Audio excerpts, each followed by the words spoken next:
Today on an all-new Dr. Phill, she was Ariel Castro's first victim. I was the most hated one. But she wasn't the last. I had to help him drill holes in the wall to put the chains through to hook us together. He was forcing you to prepare a torture chamber for a new victim. In the basement, all I could hear is a girl screaming, "Get off of me." A Dr. Phill exclusive. And he tells me, "I hate you because I can abuse you and nobody will care." The stories no one has heard. He had you digging back here. Was this a grave? From Ariel Castro's House of Horrors. Gina picks me up into her arms. I begged her to let me die. Now, from Cleveland, Ohio, here's Dr. Phill. Today, part 2 of our exclusive interview with Cleveland kidnap victim Michelle Knight. On this very spot once stood the House of Horrors where Michelle Knight, Amanda Berry, and Gina DeJesus were held captive for more than a decade of terror. Facing daily torture at the hands of a madman who threatened to kill them if they tried to escape. Michelle's life was especially hellish. She was Castro's first victim, and according to her, the most hated person in the house. Yesterday, Michelle revealed what happened in her first days and months of captivity. She spent most of her time stark naked and freezing, chained up in a dark room. Michelle Knight was the forgotten one. She was told by Ariel Castro countless times that no one cared about her and no one was looking for her. Many thought she was just a runaway, but in reality, Michelle was chained in a dark dungeon, just steps away from the outside world. Now, after 11 years in captivity, Michelle is finally free, and she is the first of the 3 victims to bravely break her silence. Many of the horrifying experiences all 3 women shared while in captivity together are public record. But Michelle, nonetheless, is telling only her story and speaks only about the women's shared experiences from her point of view. During the time that Amanda was there, did that distract him from you? Did he focus on you less? Did he abuse you more? I think it was a little bit more because she wouldn't comply with him. He'll come in my room and he'll be like, "Well, she won't do it, so you have to do it." And if I didn't do it, he will force it on me. And you're on about a 3-foot chain, so it's hard to get away. Yeah. Why do you think he would accept no from her and come force you to do it? I think it's because he liked her more. Because he has, I think, an obsession with blondes. Uh-huh. He will always say that, "I don't want to make her cry. I don't want to make her upset. Or I don't want to hear her whiny mouth." He would try to make her happy instead of sad. So during the winter, you had a little bit more provision. Doesn't sound like a lot, but a little bit more. You had at least a couple of articles of clothing. But you were still chained up in this room. Yes. And you could reach the TV now. Did you watch the TV to see what was happening? Yeah. One time I was listening to Amanda's mother. She usually had somebody to take her to work, or a friend would, meet her outside or something. And I felt so bad I cried all that night because I wanted to help her, but there's no way I could help myself. Did you ever see or hear about anyone on the news looking for you? No. He'll see Amanda's mother on TV, and the first thing he'll say to me is, "Where's your family? Why don't you have any? They must not really love you." And it would hurt. Because I knew my family didn't care. And I knew they wasn't there for me because they never was. And to see Amanda have her mother, I just wanted her to be my mother. I wanted her to say those things to me. It was just extremely painful. To have somebody come in your room day after day, telling you your family don't care about you. You never had a family that loved you. And that's the reason why I hate you. Because I can abuse you and nobody will care. No one.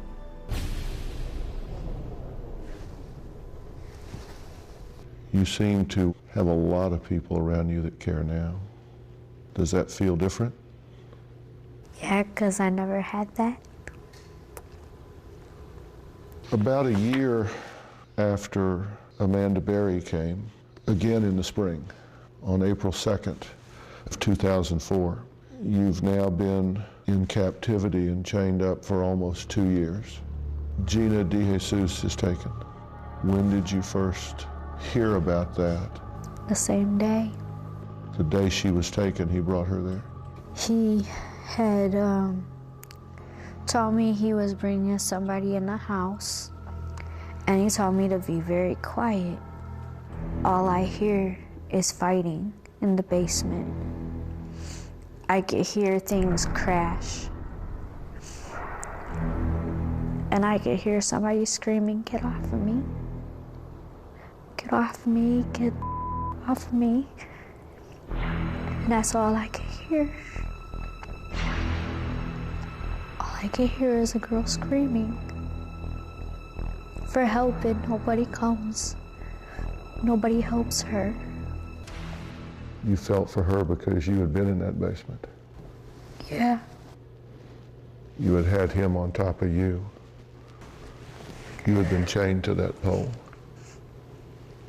And you had wished someone had come for you. At first, I didn't know that I knew her because she was so young. I knew her sister. And when I seen her on TV, and the dude would come in my room, he'll tell me I didn't take her. And I'll look up at him, I'll be like, "You're a damn liar. I know you took that girl." Gina DeJesus has been missing now for 4 days. God bless you. Volunteers stop traffic to pass out flyers with her picture. Police are widening their search. If anybody has her out there, please give her back. We love her so much. At the time, he was telling me that I needed to help him prepare another room. And I didn't want to prepare that room. What did prepare mean? I had to help him drill holes in a wall to put the chains through to hook us together. He was forcing you to prepare a new torture chamber for a new victim. Yes. A couple weeks later, he will say, "My daughter is coming over and I want you to meet her." I knew that wasn't his daughter. And when I met her at the time when he was in the kitchen and we were in the bathroom. He allowed the two of you to be together in the bathroom? Yeah, because she was doing my hair. She did it in twisties. They were beautiful. And what did you say to her when she was doing your hair? I told her I knew who she was. I whispered it into her ear. I was like, "You're Gina DeJesus." And she looked at me and she was like, "You know who I am?" And what advice did you give her? Coming up. We were chained by our legs together. He started to abuse you in front of Gina. Did he rape you in front of her? We now return to day 2 of our exclusive interview with Michelle Knight, Ariel Castro's first victim. On this Good Friday, 200 people pray in the street for a miracle that missing teen Gina DeJesus will come home. Her family is trying not to lose hope. I can feel her near me. I know she's out there somewhere and close. What advice did you give Gina? I told her not to tell him that I know who you are, that there will be consequences to you telling him. And then I told her, when I finally get a chance to tell you and talk to you without him around, I'll let you know more. How long did you have alone? Maybe like 5 minutes. So then she had a room, you had a room, and Amanda had a room. Yes. Were the three of you ever together? Not the three of us. What was his demeanor? How did he treat Gina when you saw them together for the first time? He treated her halfway decent. He let her have whatever she wanted because she was the new girl. How did her being there affect his relationship with you? At the time, it was okay. It wasn't like extremely bad because he didn't want to scare her, so he wanted to make it look better than what it was. Right. So he'll hide the abuse from her, and he'll make sure that he didn't do any abusive things in front of her at first. And how long did that last? That only lasted for a while. Then he started hitting me in my head in front of her. And then she asked me, well, why does he do that to you? I was like, I don't know why. I guess he just don't like me. Why do you think that was? I was the most hated one because he couldn't break me. I was considered the unbreakable. Because you continued to resist him and fight back? Yeah. Did this enrage him? I mean, how did he respond when you would say no? He would get very upset. He'll say that I'll take a black, it's like a bicycle chain, but it was like a rubber one. And he said, I'll cut you from the inside of your uterus to the other side, and he'll connect it. And then I wouldn't be able to do anything. And he would hang it right in front of the door where I was sleeping at. And he'll be like, remember that. He would just point at that and say, you want this? Yeah. Now, you said there was a point at which he moved you and Gina in together. Yes. Were you both chained? Chained by our legs. When I first got in there, I was chained by my neck, and then he switched it. Because Gina asked him, she was like, it's not gonna work if we are leg to, my neck to her feet. Because how is she supposed to move and how am I supposed to get up? So we asked him to put it around my ankle.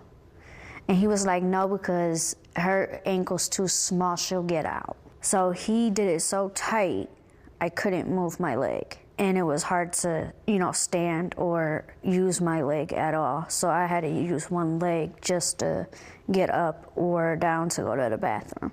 If you made noise, what happened?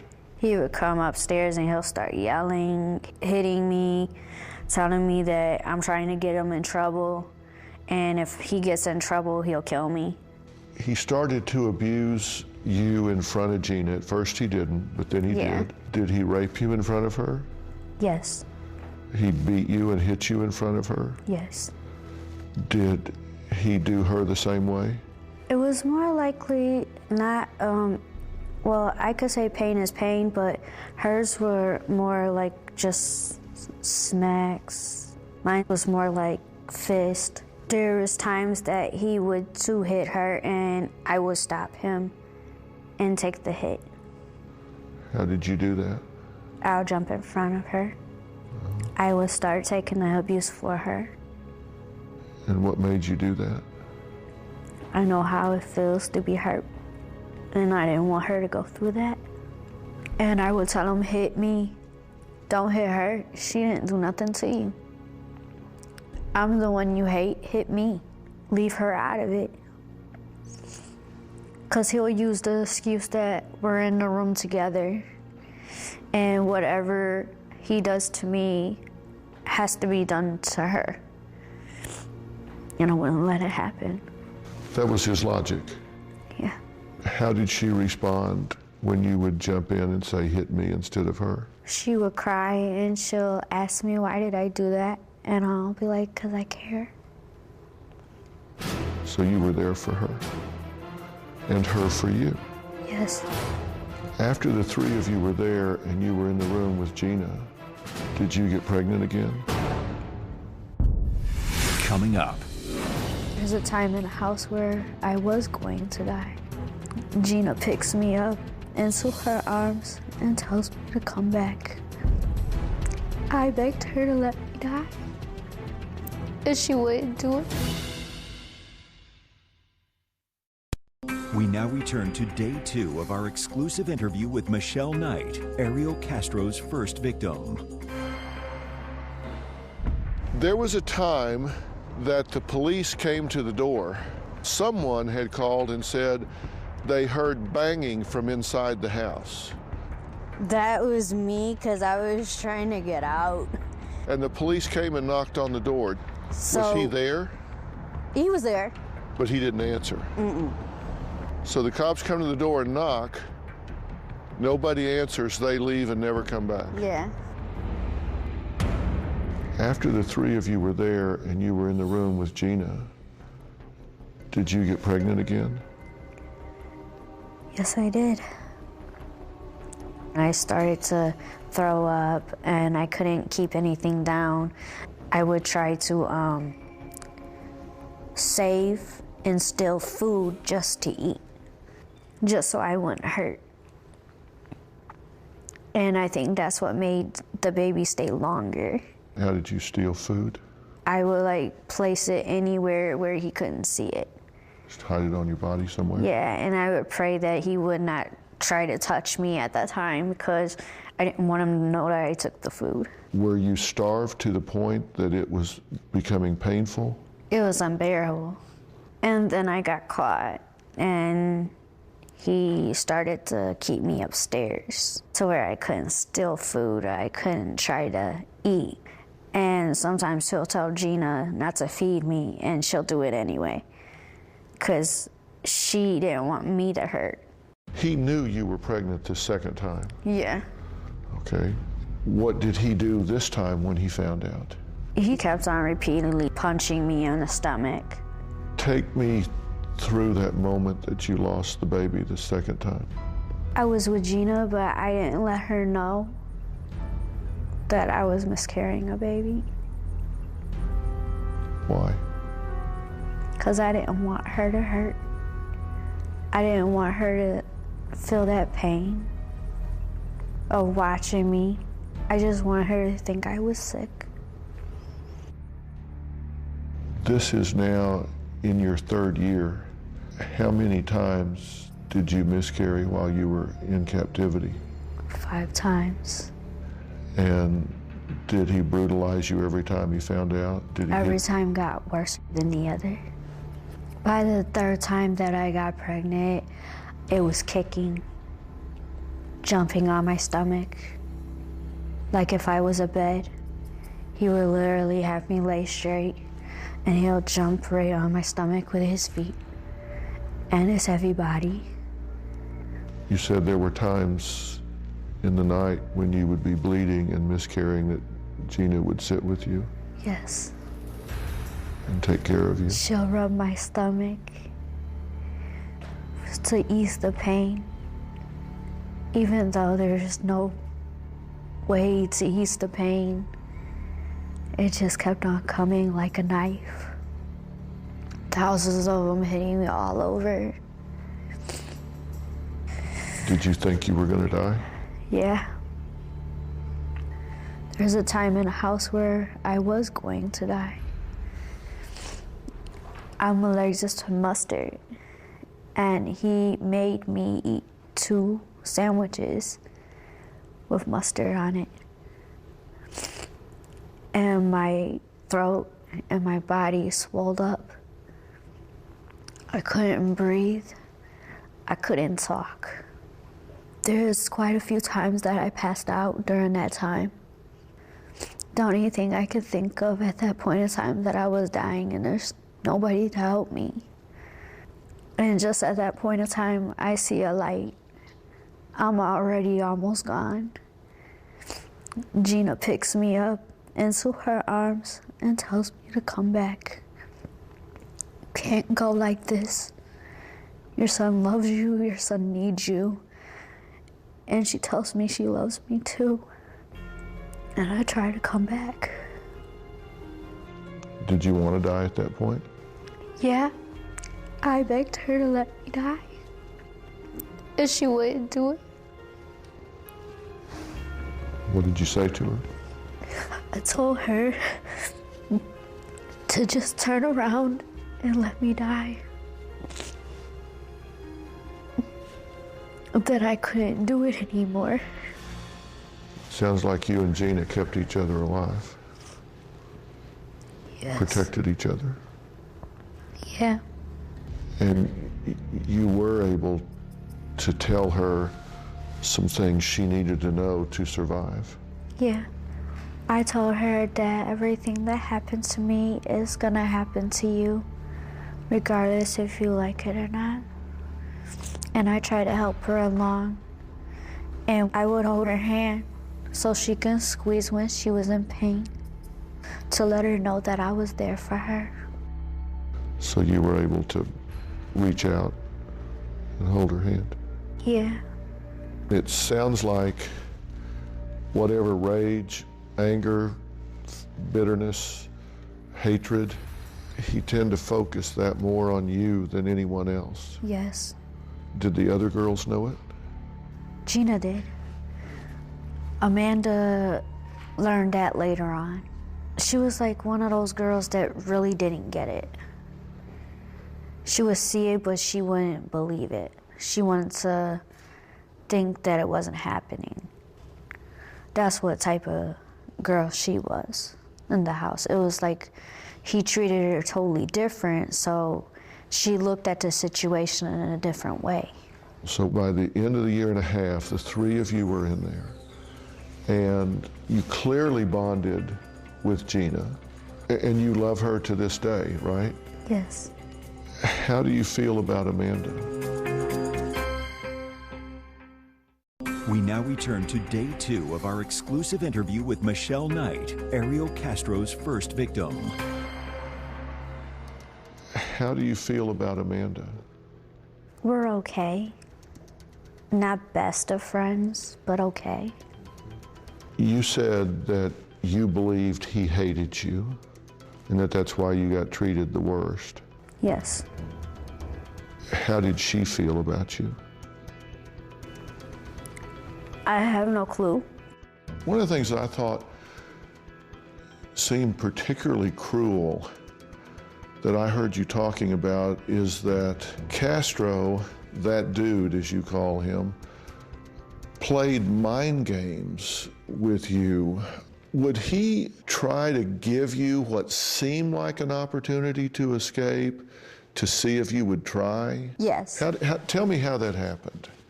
He would like leave me in one room and he'll have the door slightly open. So he would try to see if you were trying to get out. Yeah. Or like he'll leave the back door open and he'll leave the other room and I'll be in the kitchen. And he has like what they call a disco ball, where you can see exactly what's in the other room. It was like a mirror. Yeah. Where he could see in the other room. Mm-hmm. Wow. And he would like have like mirrors all over the place. Like even including outside, he'll have mirrors like hanging on his fence. He made little peepholes in the door where he can see exactly inside the rooms. So he can see directly in your room to see what you're doing. So he would watch you when you wouldn't know if he was watching or not. Yes. He might be there, he might not be. Mm-hmm. You did get to go in the backyard a little bit, right? Yes. Did you have to wear a disguise? Yes. So you'd have to put on a wig and glasses. Yeah. His fear was somebody would recognize you. Yeah. Because I was so close to where I used to live. Okay. So on one hand, he says nobody's looking for you, but on the other hand, he's afraid somebody will recognize you. Yeah. So he put a wig. What kind of wig was it? It was an ugly brown wig that came to here, and then there's another one where it has a braid going like this, and it's like longer and curly. And when you were in the backyard, did he keep you chained up? No. He made sure that he can see me, and he made sure that anytime we were outside, he had his gun right next to him. Uh-huh. He made sure that there was no way possible that we can get away from him. Because if we were to try, he said he would shoot us. One article said that someone reported to the police that there were 3 naked women in the backyard that were on dog leashes or chained up. Did that ever happen? That's a false statement. I'm glad to hear that didn't happen. I remember this area very specifically because he had me digging over here in the other yard. He had you digging back here? Yeah. For what? I don't know for sure. So right before the end, he takes you over here and has you dig a hole with what? A shovel. So how big was the hole? Really big. Was it big enough to be a grave? Yes, for one person. Coming up. Amanda goes into labor. Tell me about that night. I told her, oh, I see the baby's head, and the baby is blue, and we need to get this baby out right now. We now return to day 2 of our exclusive interview with Michelle Knight, Ariel Castro's first victim. Michelle is about to discuss the night Ariel Castro threatened her life if she did not deliver Amanda Berry's baby alive. Even though details of Amanda's delivery are included in the court records, we will leave it to Miss Berry to discuss the details of her daughter's birth from her perspective, should she ever decide to do so. Michelle speaks only of her recollections of their shared experience. Amanda gets pregnant. 2006 is when she had the baby. And it comes time that she goes into labor. Tell me about that night. It was the middle of the night. I was like out of it. He comes in the room and he tells me that she's been in labor all day, and he told me I had to bring a swimming pool upstairs for her to sit in so the floor wouldn't get messed up or the bed from the blood. So you get her in this tub, this baby pool. Yeah. On the bed, and what happens? Well, she decides to push at the wrong time, which causes the baby to get stuck. So I'm sitting there telling her, you can't push or the baby's gonna get stuck and she won't be able to breathe. And she sits there and says, but I can't help it, I'm pushing now. And I told her, oh, I see the baby's head and the baby is blue and we need to get this baby out right now. So I'm sitting there, I'm grabbing her arms and I'm telling her, when I say 1, 2, 3, I want you to push as hard as possible and grab onto my hands. The baby finally comes out and I tell her, you gotta just pray to God that I can get her to breathe. So I laid the baby flat on her back and lifted her head up and I started doing compressions with 2 fingers. And I started to breathe into her mouth. 5 minutes later, she started screaming. You saved the baby's life. Yes. Was he threatening you during this time? What was he saying to you? He told me if the baby didn't come out alive, that he would blame me. And at that moment, when the baby didn't come out breathing, I knew if I didn't get her to breathe, that he would kill me right then and there. This was an amazing night, and you are an amazing woman, and you love that little girl. Yes, I do. You were pregnant 5 times. Yes. He brutalized you, attacked you, and caused you to miscarry 5 times. But yet Amanda got pregnant and had the baby. Yes. Why was it okay for her to get pregnant and deliver a baby, but it was not okay for you to get pregnant and deliver a baby? I didn't understand why. I just thought maybe it's because he didn't want a girl like me to have a kid. What was a girl like you in his mind? I was a girl that couldn't be broken, a girl that couldn't be underestimated. When he figured out he couldn't control me very much, he didn't want to give me a kid. So you said at one point, and this was earlier before the child was born, you said at one point his family was coming over. Yeah. And they came one day saying that they had heard there were 3 women in the house. Mm-hmm. They wanted to search?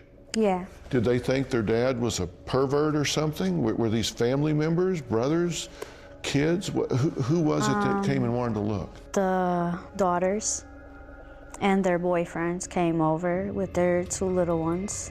So 6 people come in the house. 2 daughters, 2 boyfriends, and 2 children? And the only reason why I didn't scream out or anything, because I didn't want them to get hurt. And where were you when they came in the house? Did they look through the house? Yeah, they looked through the house, and then one of the younger boys came to the basement door saying, they're down here, I hear music. And that's when the dude said, well, the basement is under renovation. We can't go down there right now. Well, if they're searching the house, he just talked them out of going down there? And the 3 of you were down there? Yeah. Did they come back the next day? Yes, and that's when Emily spent the night, and we were moved in the van in the garage. Okay. So the 3 of you were in the van. Were you chained up? Yes. You never got out? Did he come get in the van? Yeah. What for? Something disgusting. Now, did he ever pay you for sex? Yes. He'll throw money on the floor. He'll say that I'm paying you for your time being here. He'll make it a job. And whatever he wanted, he got. I want to take a big leap forward. I want to talk about the day you escaped. We now return to day 2 of our exclusive interview with Michelle Knight, Ariel Castro's first victim. I want to talk about the day you escaped. This happened at what time of the day? About around evening time. Okay. He's gone, right? How long had he been gone from the house? Approximately all day. And nobody was chained up, but everybody was locked in. I thought we were locked in. I didn't know that we wasn't. Did you see him before he left? Just for a brief second, and he said he was going to his mother's house and then going to pick up something for us to eat. Then next thing I know, I hear pounding. So I'm telling Gina, I was like, turn down the radio. Something's going on downstairs. We turn down the radio. We don't hear nothing for like a few seconds. And then we start hearing like rough pounding. I was like, well, something's going on. So we're hiding because we're scared. We're terrified. We didn't know that the cops were down there. We thought somebody was breaking in because it was a bad neighborhood. So we're sitting there hiding behind a dresser. I go to try the door. This is when I figured out the door was unlocked. So I open it, and the cops are saying, police, police, anybody up here? And I was still scared because anybody can say police. And then I seen a badge, and then I just ran. I jumped on her, and I never let go. And it sounds like you jumped on him like a spider monkey. After 11 years, days and nights and freezing and torture and rape, a police officer standing in the hallway. Yeah. And the only thing I can do is just run, and I never let them go. It was kind of hard for them to get me off of her because I wouldn't let go. I was like, don't let me go. Found them. We found them. 42-5, Tennessee and us here. We got a female conscious breathing. She's got a young child with us. Okay, make it 2. We also have a Michelle Knight in the house. I don't know if you want to look that up in the radio, the system. 32 years old.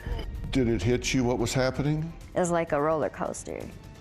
Mixed emotions, and I'm like, oh my goodness. Where was Gina? Gina and me were in the same room. We ran out at the same time. And the first thing I said after grabbing the lady is, we're going home. That's the only thing I can remember, is that we were going home. Did you know at that moment that you were free? Yeah. And you realized this is for real? Yeah. What was the first thing you wanted to do? I wanted to kiss the ground that I was walking on and thank God for letting me get out of that hellhole. And so now they have the 2 of you. Where's Amanda? Amanda's already out. How did she get out? Don't know. We now know she gets out and runs across the street. I want to get the real story here. Tell me what you heard that caused you to pay attention to what was going on across the street.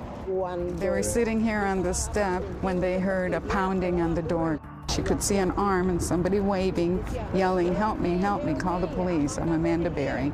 Angelo pulled a rotten piece of plastic on the door and Amanda escaped with the little girl. Okay, so Anna, you brought Amanda across the street here and she used your phone. Yeah.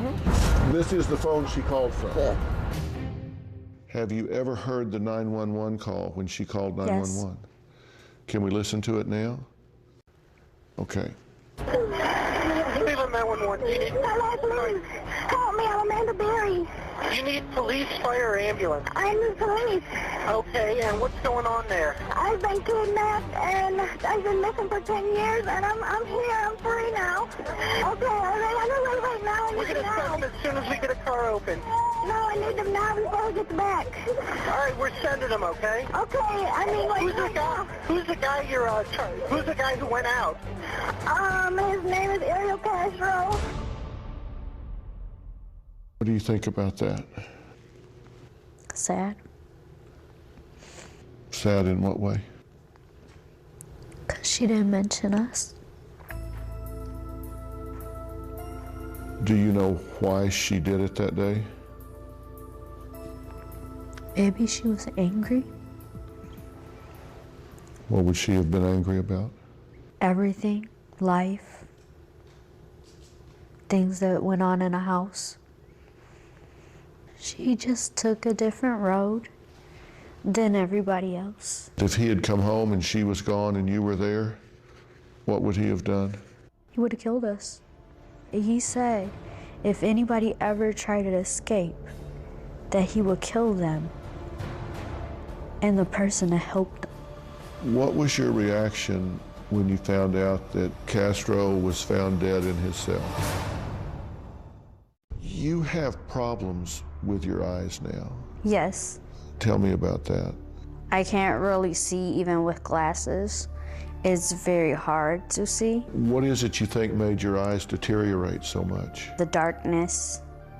It was just way too dark. Because you said in the first several weeks you were in the dark almost completely, right? In the basement. You have nerve damage in your hand. Yes. Do you have a trimmer? Hold it out for me. Okay. Does it do that all the time? Do you know what it's from?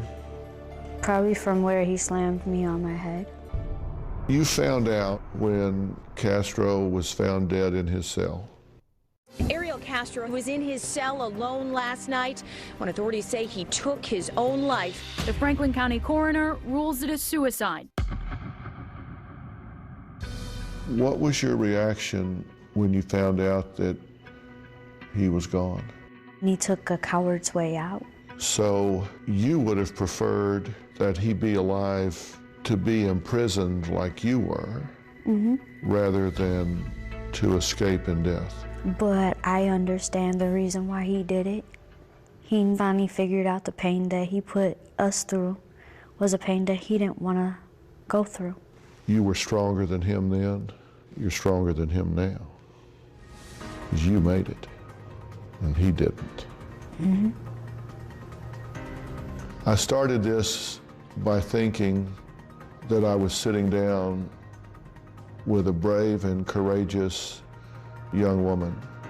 And after spending these few days with you here, I now know that brave and courageous are not big enough words to describe you. It's been my honor and it's been my pleasure to get to meet you and sit here and talk to you, and I'm just really glad I got to know you. Michelle's account of the horrific experiences she shared with the other women are told solely from her point of view. She will leave it to Amanda and Gina to talk about their time in captivity from their perspective if they ever choose to. It has been my honor to meet Michelle Knight, and we plan to stay by her side and continue to help her going forward.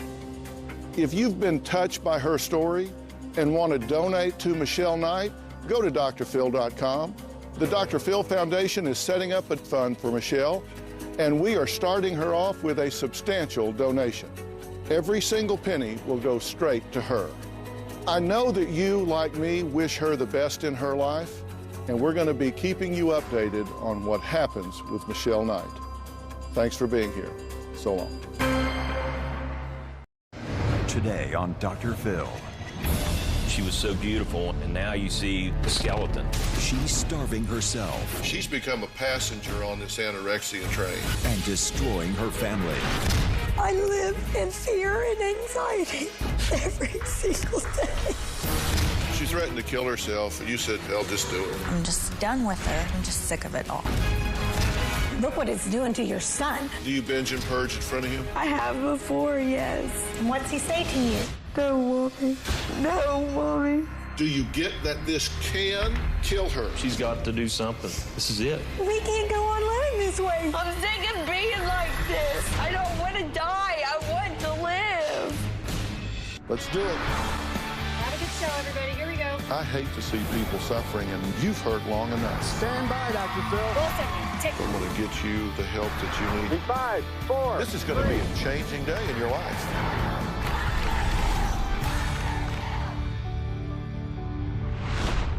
A beautiful family. 2 gorgeous cheerleader daughters, vacations, a life full of happiness and bliss. But now this once tight unit says they are being destroyed. So who's to blame? Well, if you ask the mother, father, and youngest daughter, they all point the finger at this beautiful young woman, the oldest daughter, Michelle, who they all say growing up was a complete joy to be around. But that all changed when they say she became obsessed with her weight, turning her into someone they don't even recognize. Michelle's eating disorder has gotten so bad that it's landed her behind bars. In fact, a judge just released her from jail only so she could travel here to see me. Michelle's family explains just how unbearable dealing with her and her disorder has been. My daughter Michelle has been fighting this eating disorder going on 10 years. Michelle is slowly dying before our eyes. I'm so sick of hearing about Michelle's problems. It's been going on for too long. When we first discovered Michelle's eating disorder, she would stay up late at night, eat everything in the house, and vomit everything.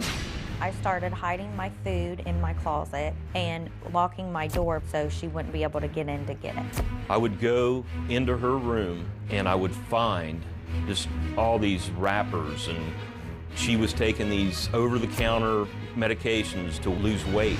In her closet there'd be bags of vomit. The smell would be horrible. One day I went into her bathroom to take a bath. I pulled the plug and chunks of food came up. Michelle has stolen checks, credit cards to buy over-the-counter laxatives, weight loss pills. Michelle has stolen my car, my money, clothes, all kinds of stuff. Michelle's father and I have spent over $150,000 on treatment. Took a second mortgage on the house. We just ask ourselves, now that we're approaching retirement age, when is enough enough? Michelle will convince my parents that she's not puking, eating healthy, then she'll prove us all wrong. Michelle is so frail. She's barely making it through life. She tries to take good care of her 2-year-old son, but it's difficult. It hurts. You see her daughter destroying herself. She was so beautiful and healthy looking, and now you see the skeleton. Despise what she's done to herself. She looks so happy in these pictures. Such a beautiful smile. Oh, it's so fair. Well, you just heard a little from Michelle's younger sister, Katie, but what she said is just the tip of the iceberg when it comes to the anger she says she has for her sister. Michelle and I do not get along. I can't stand to look at her. I'm angry that Michelle has ruined her body. She's ruined herself. Michelle and I have gotten an argument and I was shaking her and I was like, "You're killing our parents. How can you do this to our family? I can't believe what you're putting yourself through." I've had many people at my job come up to me and say, Wow, she looks like death walking. She looks horrible. Michelle is an embarrassment to herself and my family. Michelle has threatened to kill herself over and over again, and it's like, if you were gonna do it, do it. I'm just sick of hearing about it. Well, Michelle says she knows that she is slowly killing herself. Things are so bad, she was actually rushed to the hospital just 3 days ago for a life-threatening seizure. I feel fat. I'm frustrated and I feel fat. I'm miserable. I'm currently living in my body, which I consider to be my own prison, and I'm killing myself every day, little by little. I was 17 years old when I first purged, and it was on a Thanksgiving evening. I was at my family's house, I felt stuff, and I went home and purged. It gave me a sense of control. At my worst, I was binging and purging 5 times a day. It got so bad, my parents could even hear me from upstairs, and I'd just be like, oh, well, I don't care. When I look at myself in the mirror, I notice my bones sticking out. Can't stand right here, my clavicle bone sticking out. It bothers me a lot. It's very embarrassing for me to be in public. People stare at me, talk behind my back. I haven't had a menstrual cycle in 5 years. I feel like a horrible mom. No. I don't want Jaden to see me cry, Mom. This is hard on him. Jaden has heard me puke, and he's said, Mommy, no. Mommy, no, stop. He deserves a healthy mom. Let me just start with you, because you seem to be the reason that we're here. How do you feel about being here this morning? I have mixed feelings about being here. I want help so bad. I have a 2-year-old baby who needs me more than anything. Mm-hmm. But what you're doing here is more important to you than your son, obviously, just based on results, right? Yeah. You're just, like, so over this, right? Yes. Just over it. You're just sick of it. Sick of it all. Yeah. So sick of Michelle's She threatened to problems. kill herself, and you said, do it. Hell, just do it. Get it over with. You're doing it anyway, right? Right, slowly. I'm just like, be done with her. Yeah.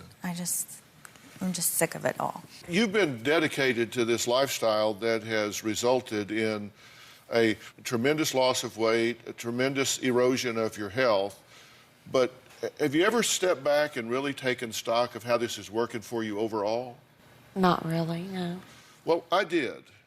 Let's take a look at that. 2 days ago, here in L.A., coming here to be on the show, you had a seizure, correct? Yes. And when they go to get a vein on you, at times they've had to stick you 30 or 40 times just to get a vein, right? They have before. Because you're so dehydrated. You wake up yesterday, you're so zoned out that everybody thinks you've OD'd on your meds. Maybe you did, I don't know, but you were certainly non-functional. You're living with bags of vomit under your bed, in your car. You're throwing up in the bathtub. It's gotten to the point that you're stealing checks, you're stealing credit cards, you're stealing drugs. You're a level 4 felon, right? You were a nurse's aide. You were stealing patients' drugs. You starved your son while you were carrying him because you wouldn't eat. You weighed 10 pounds less at 34 weeks than you did the day you got pregnant. He's born 6 weeks premature. You've been addicted to Oxycontin, oxycodone, Loratab, Xanax. You're on 5 years supervised probation. You violated that, spent 5 days in jail. You're a liar. You're a manipulator. You're suffering from anxiety and depression. Your self-esteem is emaciated as your body. Your family's pulling their hair out. Yours is falling out. And you are shocked that it's gotten this far. Would you agree with that?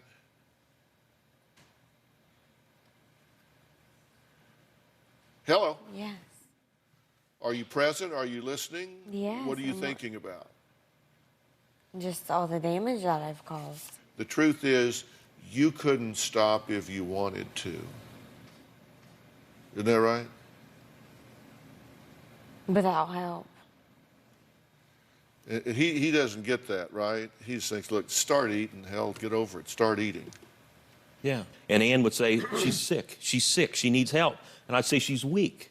You know, eat. Let's take a break. Over $100,000 spent, countless second chances given, and even a call to jail asking the cook to make sure Michelle was eating.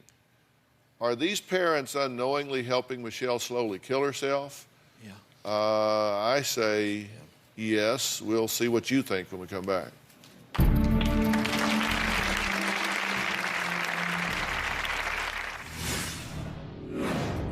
You, by your own description, said, I am a liar and I am a manipulator. Those were your words, not mine.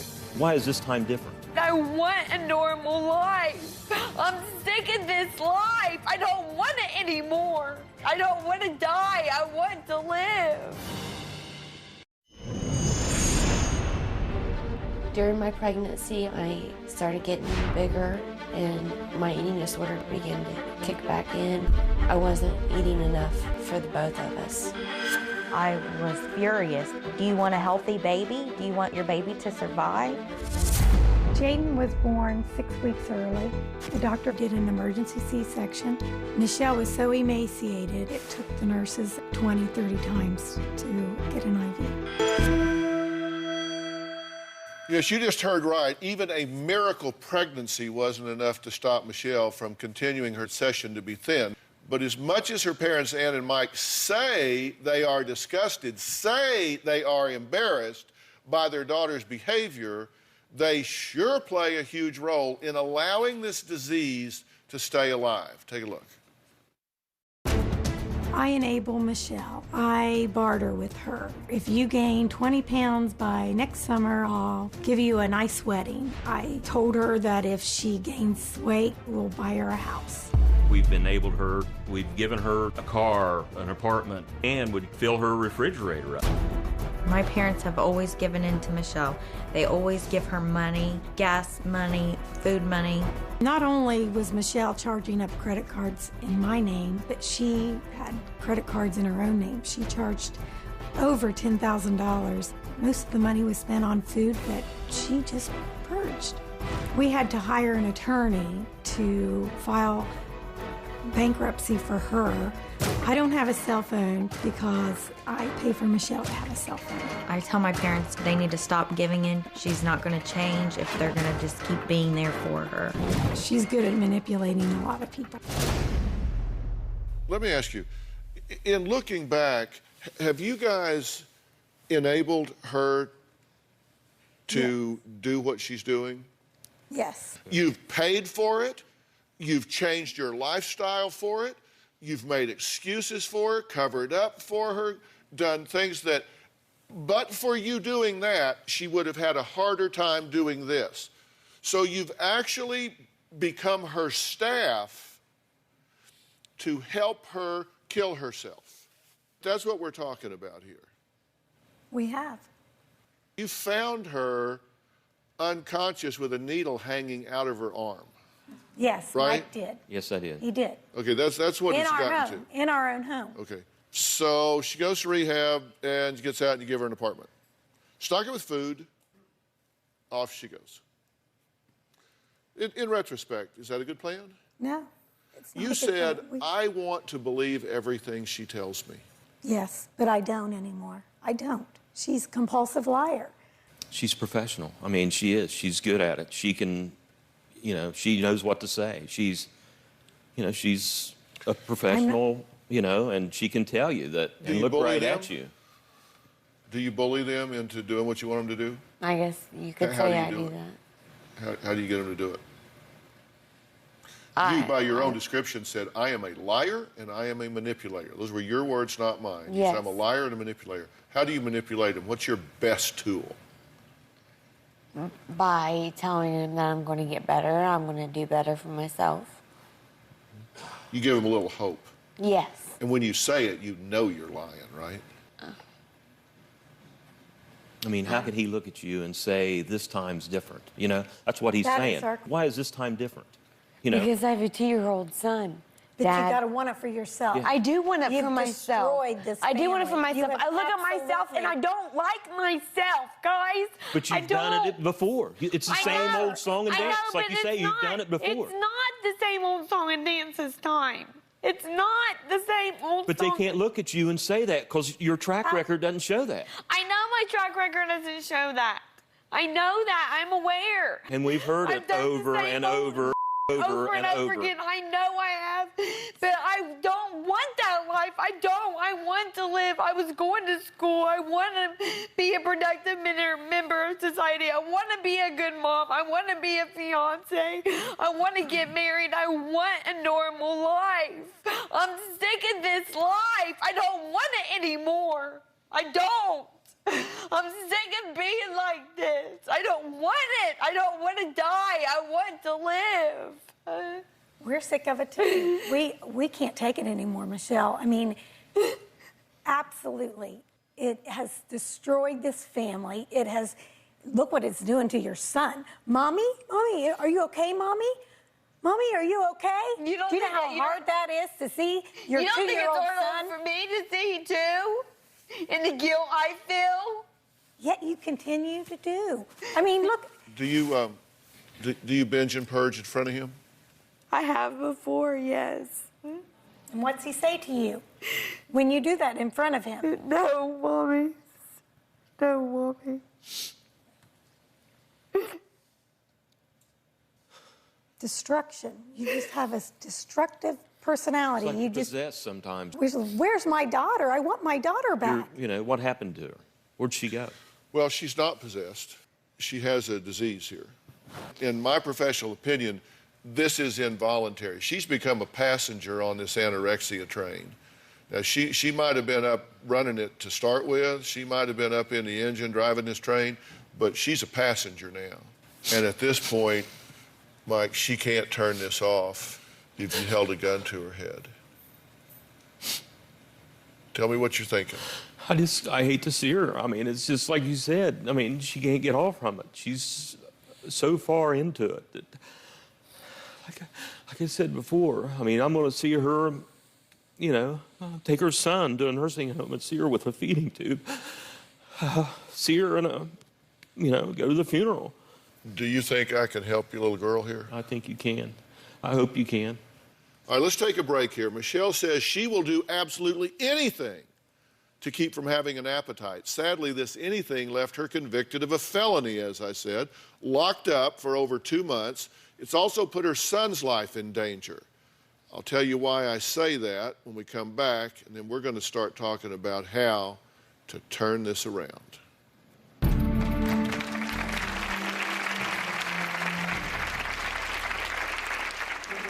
2 years after my eating disorder began, I started abusing cocaine. One time, I go down in the basement, and there she is, and she has a needle stuck in her arm. Well, how many Klonopins did you take, Michelle? I didn't take any. One time, Michelle came in from her job, and she sat down in the chair, and all of a sudden, she started seizing. She actually fell out of her chair onto the floor, became motionless, stopped breathing. She was blue. I was hysterical.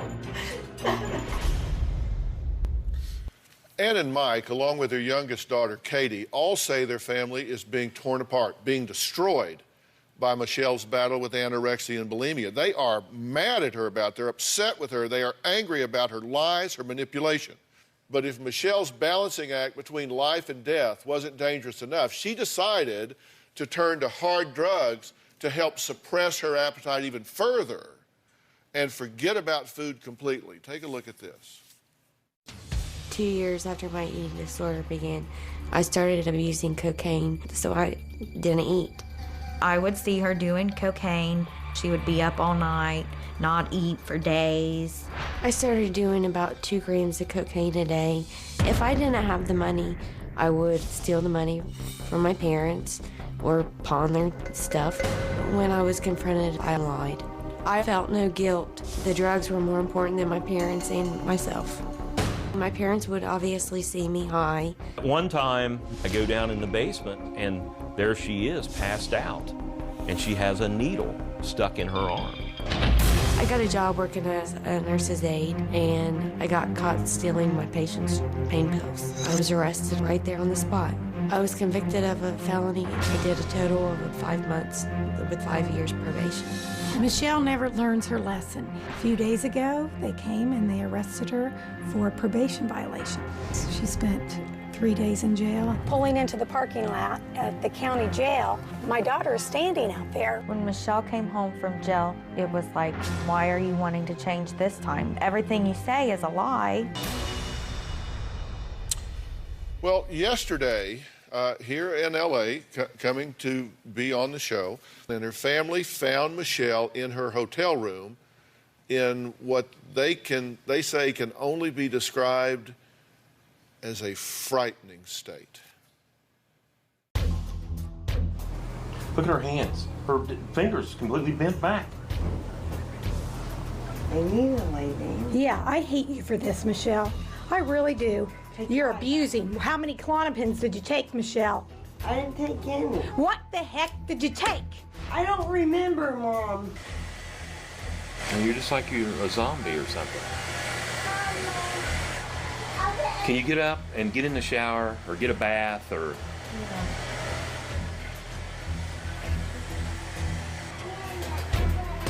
I didn't take any extra pills.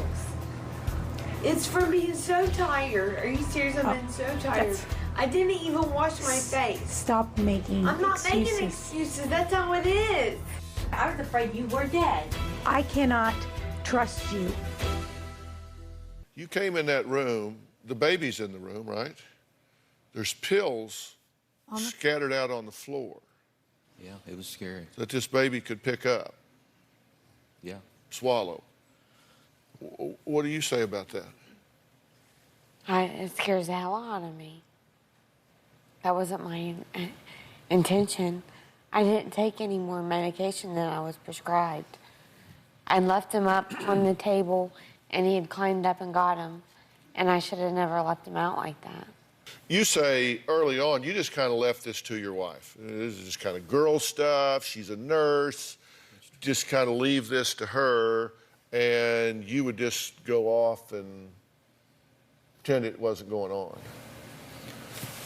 Can't check out. Yeah, I would, like say, and she needs help. That's what Ann would say. She needs help. And I would just say that she's weak. You know, she's weak. She, needs to get a hold of herself. Get out of this. Get a grip. And you do understand, at least at this point, that that's like asking her to get taller. Yeah. I'm not trying to make excuses for her. I'm just telling it like it is. You can't ask her to get taller, and you got bulimia going on, you got anorexia going on, you've got so many dangers internally. You in some ways blame you for this. Why do they blame you for the origin of this disease? I've made my mistakes in my life. I'm sorry for the mistakes. I can't change anything that I did in the past. You had no idea about this. I said, that's a first for me. I didn't know that.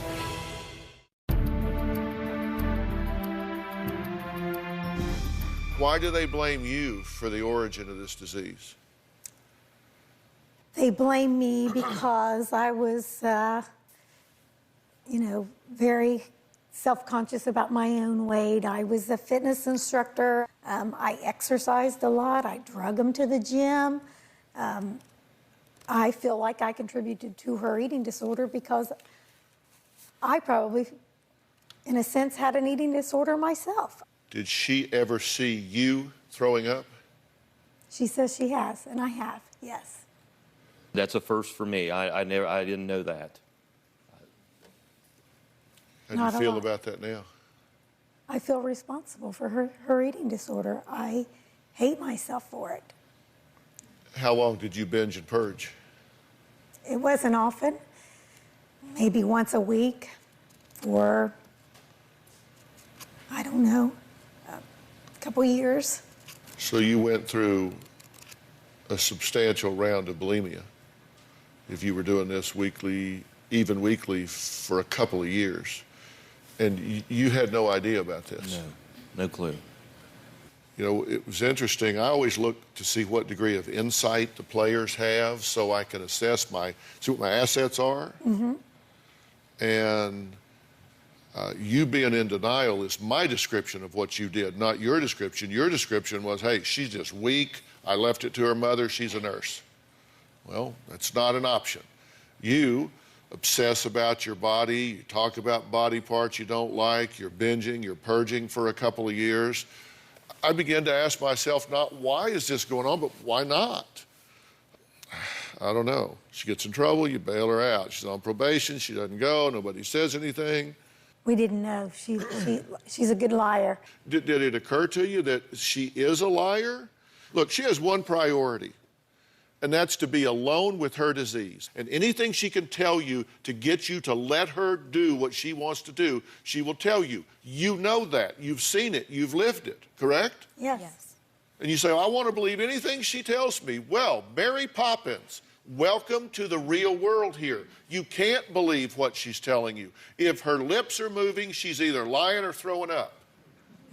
Right? Yes. That's the reality that you live. It is. Where were you going when you were supposed to be reporting? Binging and purging. Surprise! Do you get what I'm saying? Yes. Do you get that this can kill her? Oh, yeah. Yes. We've thought. I've been doing this for 35 years. Oh, yeah. There's been a lot of them buried. I live every day in fear that I'm going to get a phone call. When is the next crisis? Is she going to live another day? Every day of my life, I live in that fear and anxiety every single day. And it's not about me, it's not about him, it's about her. I've made my mistakes in my life. I'm sorry for the mistakes. I can't change anything that I did in the past. He can't change anything he's done. But today, we can't go on living this way. She has to have the help or she's not going to be here. This is our last-ditch effort. You realize you parent from guilt, right? Yes. But that doesn't change the fact that I truly love her. No, I understand that. But you do understand that a lot of the parenting decisions you've made have been based on guilt. Yes, they have. I screwed her up, so now I owe it to her. Yes, it's true. Do you have any idea of the neglect that's gone on? Yeah, with the rest of this family? She's so angry. She's angry with all of us, especially me and her. It doesn't help to be angry, but I sure understand it. I want to add somebody else to this conversation after the break. It's another mother. Her gorgeous daughter nearly starved herself to death. That one thing left her family forever changed. I'll tell you why when we come back.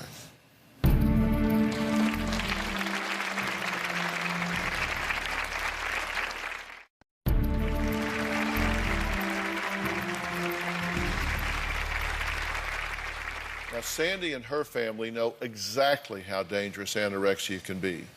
Sandy says she tried everything she could do to keep her beautiful daughter, Trina, from becoming another statistic.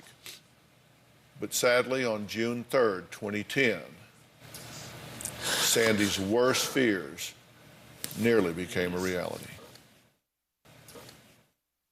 Trina came to San Diego to visit me. We hung out and then I dropped her off at the hotel. So I didn't think dropping her off at the hotel was going to be the last time I ever saw her. I get a phone call. Her friend was telling me something wrong with Trina. Trina's sitting on the bed making these convulsing noises and kind of her eyes almost rolled back in her head. She urinated on herself. We put her in the car and I'm just racing as fast as I can to get to the hospital. Casey called me screaming and crying. I just fell to the ground. When she arrived at the hospital, she was basically dead, and they resuscitated her. She was hooked up to machines, and it looked absolutely terrible. Trina suffered massive seizures that was the result of long-term consequences of her eating disorder. Trina's body really just failed at that point. She was dying right before my very eyes. It's interesting that just 2 days ago, you had a seizure much like we're describing. You've had 2 grand mal seizures in the past, correct? Mm-hmm. That's what we're talking about here. Amazingly, Trina did survive the seizure she had, but sadly was left with severe brain damage. I want to ask Sandy and her daughter Trina to join us now.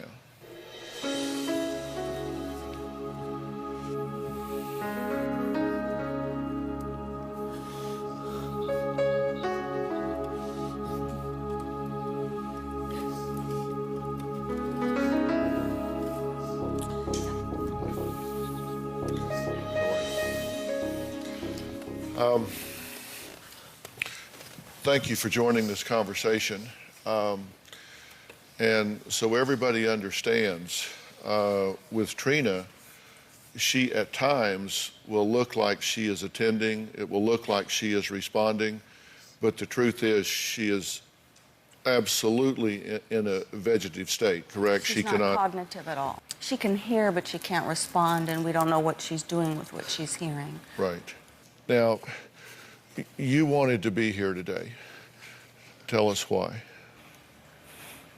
I've already watched the beginning of the tape, and it's like reliving everything again.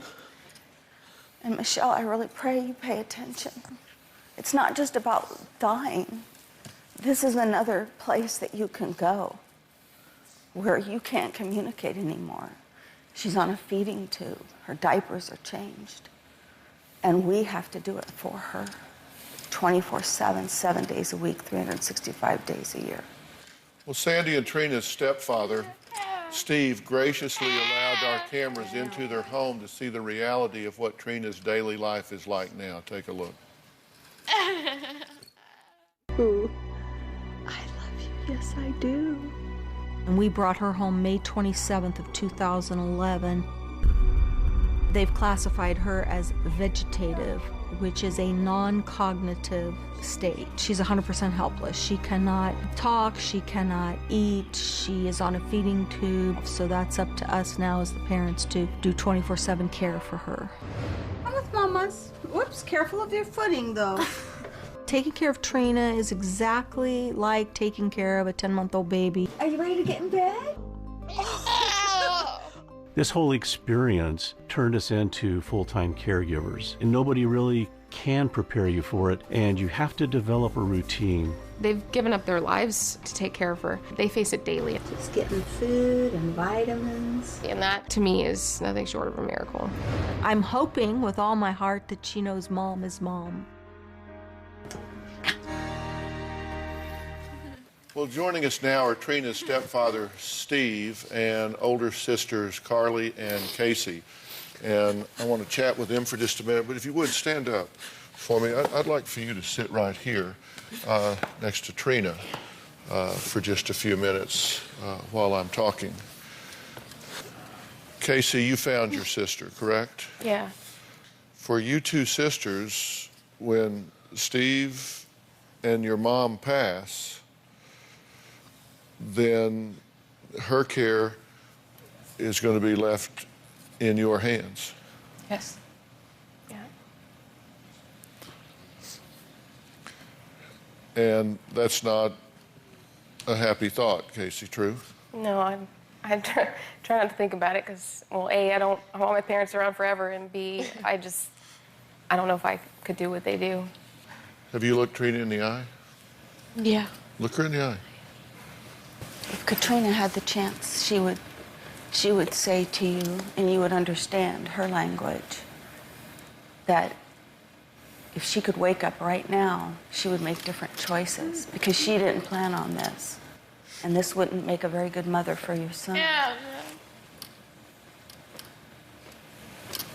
You wouldn't be able to do anything to help him. Okay, I'll put you back here for now.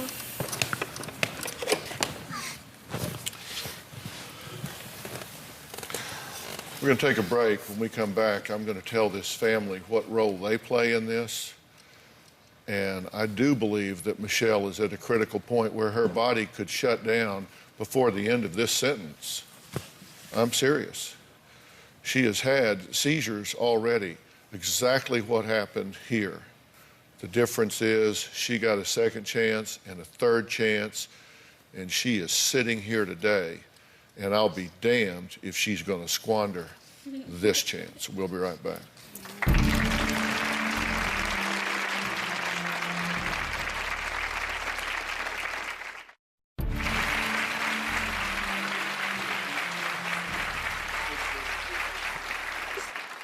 I'm going to talk to her in a minute about what I think needs to happen, but you guys have made some serious mistakes here. Your intentions have been good, but you've made some serious mistakes here. When you have someone suffering from this disease in your family, number one, don't be in denial.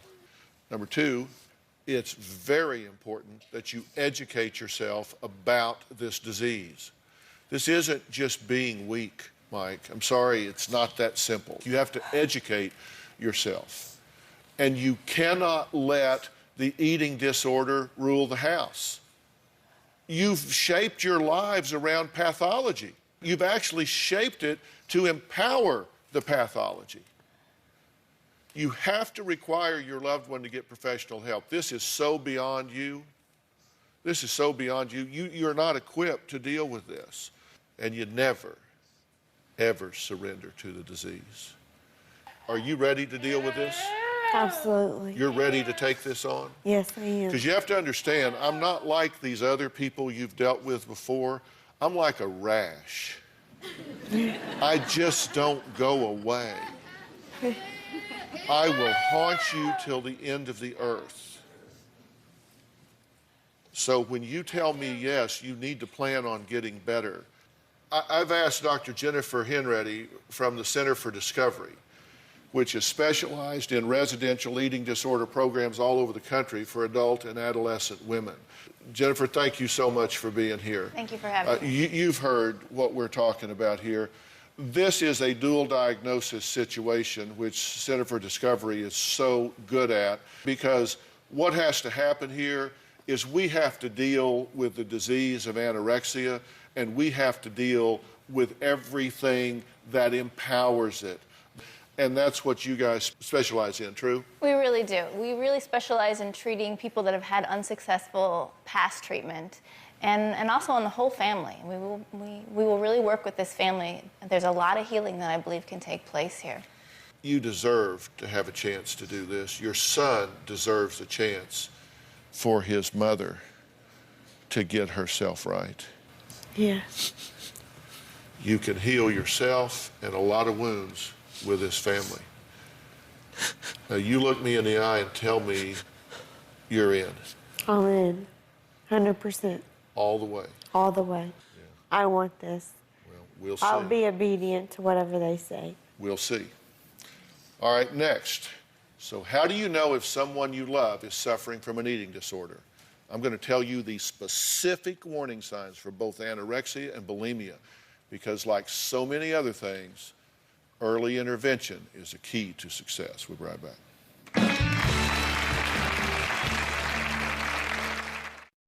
Now, before the break, I said there were specific warning signs for both anorexia and bulimia that you can watch for. For anorexia, some of these seem obvious, but when you focus on them, they really come into great relief. Refusal to eat and denial of hunger. Intense fear of gaining weight. Negative or distorted self-image. Excessive exercise. Irritability. Fear of eating in public. Social withdrawal, because as I say, they like to be alone with their disease. Soft, downy hair present on the body. Menstrual irregularities or loss of menstruation. Frequently being cold. Now, signs of bulimia: eating until the point of discomfort, often high fat or sweet foods, going to the bathroom after eating or during meals, abnormal bowel functions, damaged teeth and gums, because the acid eats away the enamel on the teeth and you start to get sores inside your mouth, gums, and lips. Swollen salivary glands in the cheeks, sores and throat in the mouth, sores, scars, and calluses on the knuckles or hands because they're going in and rubbing on the teeth. So these are some signs. I'll have these on drphill.com so you can look at them.